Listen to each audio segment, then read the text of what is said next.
Elon Musk has called for it, but will the European Union be abolished? To discuss this further with me, I'm now being joined on the broadcast by Dr. Volker Stanzel, former German ambassador to China and a senior distinguished fellow at the German Institute for International and Security Affairs. And I'm also being joined by Greg Swenson. He's joining us from London, Chairman, Republicans Overseas UK and International Affairs expert. Mr. Ambassador Swenson, let me start with you first. Elon Musk has called for it, as I mentioned earlier as well, and the Trump administration has not been very warm towards the EU either in multiple statements that have come in. Can the European Union be abolished? Your take?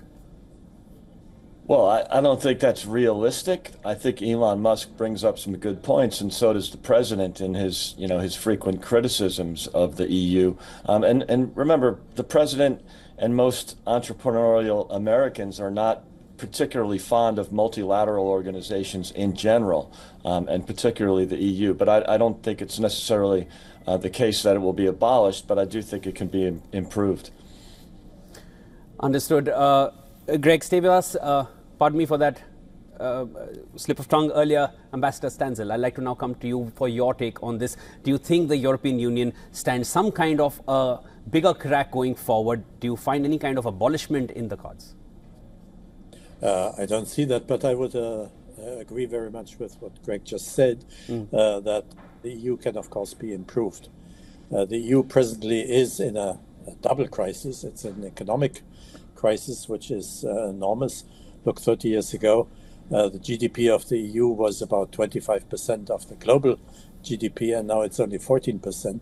So that is a weakening, shows a weakening, economic weakening, for reasons that we may discuss later. The second crisis we're in is a security one, which of course began with the Russian invasion of Ukraine, and later with the Russian hybrid war against the European Union as such. The reason why today in London heads of government meet with Zelensky and others to discuss how to get out of that geopolitical and strategic crisis we're in. Understood. So again, improvement is not only possible, but it's really necessary, at least in these two areas, economy and security. It is necessary and not impossible. I understand. Let me go a little further from the US recently even mentioned civilizational erasure of Europe within 20 years in their national security strategy, and they've claimed that Europe censors free speech and suppresses political opposition. Then there is also the issue of mandatory NATO defense spendings, which Trump has been pressing for. And when you have a nation like Poland, which is falling in line as far as the defense spending is concerned, and then there is Germany that is openly rejecting US statements, very recently coming from the German foreign minister.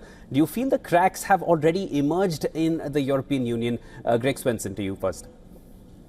Well, yes, I would agree with that. I think there are cracks in the EU. I think it's it's great to see Poland matching or at least reaching the targets of 4 or 5%. I think is what Poland 4 or 5% of GDP is what Poland is spending, but it's more important for the larger economies. It's if you look at Germany and France and even the United Kingdom, they're just not meeting the targets. They have assigned 5% as their goal, but I'm not sure how they can reach that because of the economic crisis. And so, it will be really difficult to maintain the welfare states that they've become at the same time reaching 5% of GDP on defense spending. That's going to be a real challenge. So, and as the ambassador pointed out, it's really an economic crisis too. Economic, power and growth is national security. You can't really have strong defense without a powerful economy, and the EU is really,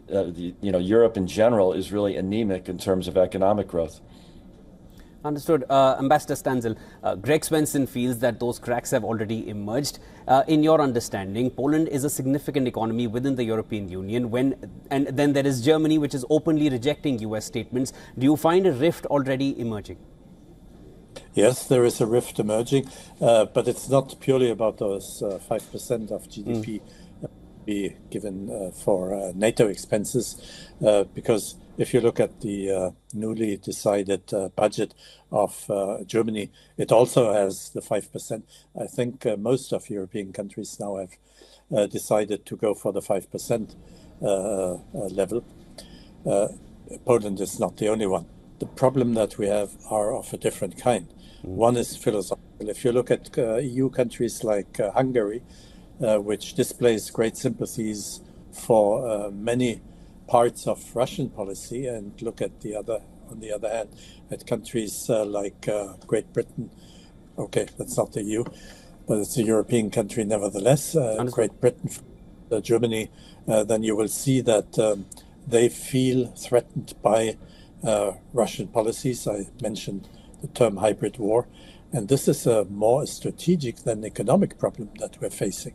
So I would separate the problem that we face economically, which I described, and the more security-tainted problem that we have. Let me say a word about the economic side of it. China has its own economic problems, and to deal with them, it went for surplus production, much more than it originally planned, with much more success than it had foreseen.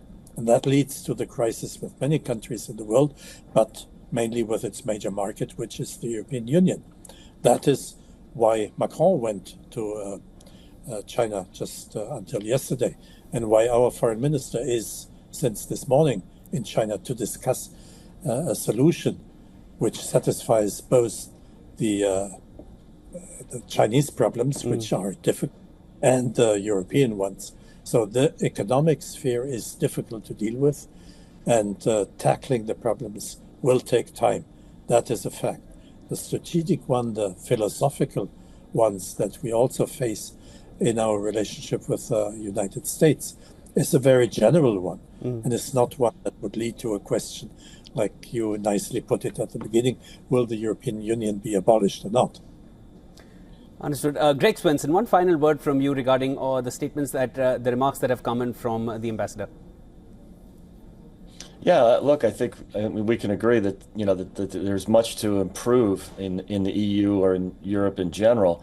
But I do think that the original concept of the EU was a good one. It was basically a trade bloc, and that worked. It's turned into a massive bureaucratic system right now, or bureaucratic multilat. So I think it's exceeded its original scope, and that's reflected in really anemic economic growth. You have Europeans have created 14 companies worth 10 billion or more for a market cap of 400, and the U.S. at the same time in the last 50 years has created 250 of those companies worth 30 trillion. And it's not education, because I think Europe just greatly exceeds the Americans in terms of education. It's the innovation, but also it's the bureaucracy. It's the over-regulation by the EU that's really, I think, holding back the European economy.